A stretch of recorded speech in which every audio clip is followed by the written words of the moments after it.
Cái gì này nó sai nữa. Họ là rau kè là rau thì tụi họ đi nhá thì tao đâu có. Cái chị tứ lâu này mày chưa? Rau chứ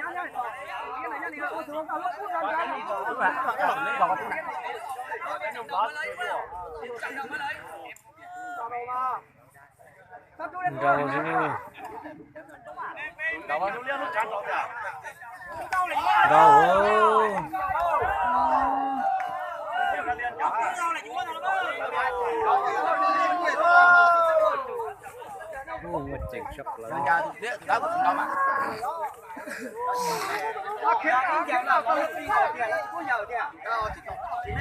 một chỉnh sắp lớn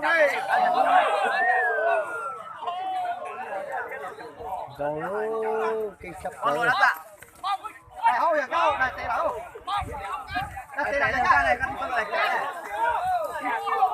ô một chỉnh sắp lớn ô gì đỉnh tiền à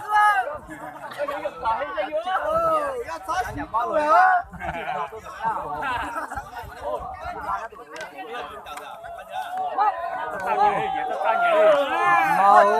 Yoshi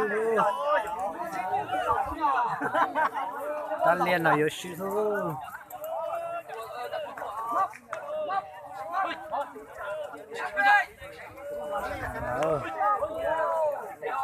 nở Cái gì này phải lúc họ.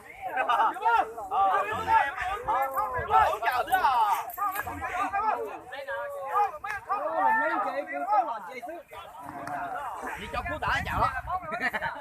Nhà là cho xin gì đó nha, chào nó. chỉ chơi mấy nhọn chơi tiểu mau với Rồi kia đâu?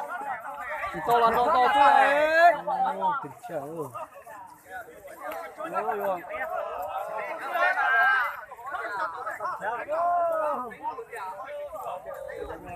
Bá tôi sống được kìa, bá lúa xoáy lì, chị chú. Bá nói nè chị chú.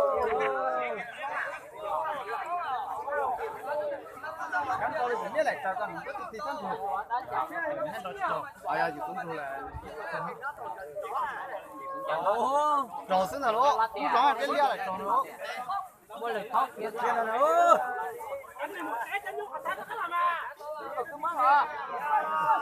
nhiều cái nhìn đen này chế thêm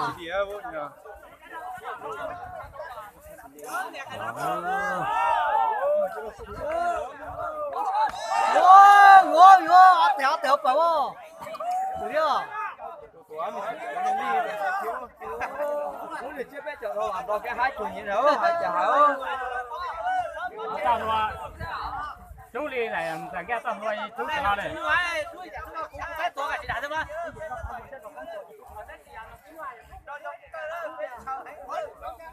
ôi chết tiệt không ơi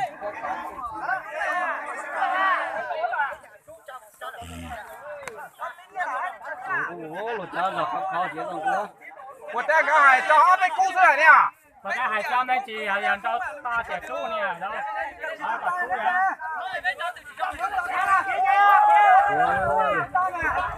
cho mình phải nghe là